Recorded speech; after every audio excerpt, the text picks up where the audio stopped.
سقطت آخر جدران الحياة، سقطت آخر جدران الحياة، وفرحنا ورقصنا وتباركنا بتوقيع سلام الجبناء. لم يعد يرهبنا شيء ولا يخجلنا شيء، فقد يبست فينا عروق الكبرياء، ودخلنا في زمان الهرولة، ووقفنا بالطوابير كأغنام أمام المقصلة، وركضنا ولهثنا وتسابقنا لتقبيل حذاء القتل.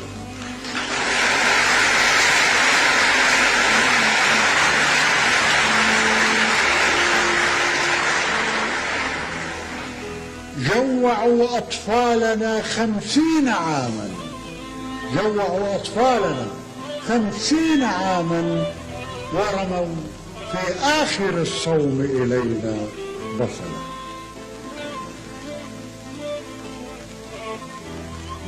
سقطت غرناطة للمرة 50 من أيدي العرب، سقط التاريخ من أيدي العرب، سقطت أعمدة الروح وأفخاذ القبيلة، سقطت كل مواويل البطولة، سقطت إشبيلية، سقطت أنطاكيا، سقطت حطين من غير قتال، سقطت عمورية.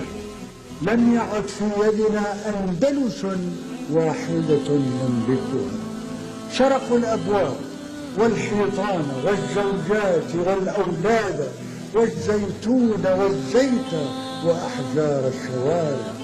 سرقوا عيسى ابن مريم وهو ما زال رضيعا، سرقوا زكاة الليمون والمشمش والنعناع منا وخناديل الجوار.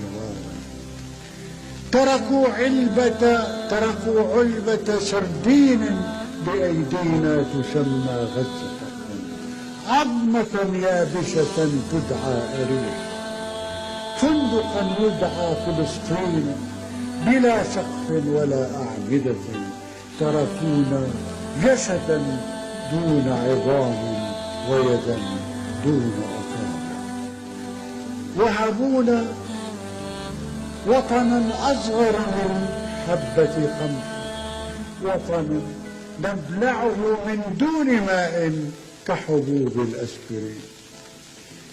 لم يعد ثمة أطلال لكي نبكي عليها. كيف تبكي أمة سرقوا منها المدار؟ بعد 50 سنة نجلس الآن على الأرض الخراب، ما لنا مأوى. بعد 50 سنة ما وجدنا وطنا نسكنه إلا السراب. ليس صلحا ذلك الصلح الذي أدخل كالخنجر فينا. ما تفيد الهرولة، ما تفيد الهرولة عندما يبقى ضمير الشعب حيا كفتيل القنبلة. لن تساوي كل توقيعات أسلو خردة.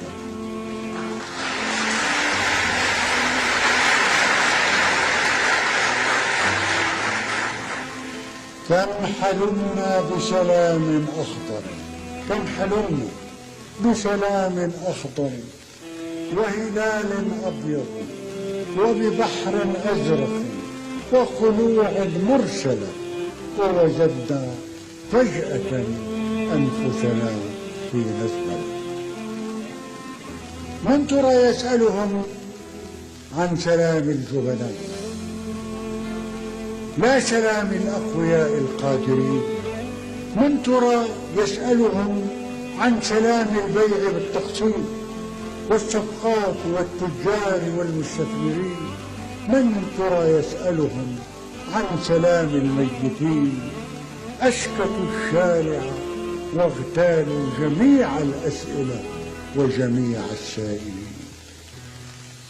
وتزوجنا بلا حب، وتزوجنا بلا حب من الأنثى التي ذات يوم أكلت أولادا، وتزوجنا بلا حب من الأنثى التي ذات يوم أكلت أولادا، مضغت أكبادا وأخذناها إلى شهر العسل، ثم أنجبنا لسوء الحظ أولادا معاقين لهم شكل الضفادع، وتشردنا على أرصفة الحزن، فلا من بلد نحضنه أو من ولد. لم يكن في العرس رقص عربي، لم يكن في العرس رقص عربي أو طعام عربي أو غناء عربي أو حياء عربي، فلقد غاب عن الزفة أولاد البلد. كان نصف المهر بالدولار، كان الخاتم الماشي بالدولار، كانت أجرة المأذون بالدولار، والكعكة كانت هبة من أمريكا، وغطاء العرس والأزهار والشمع وموسيقى المارينز كلها قد صنعت في أمريكا.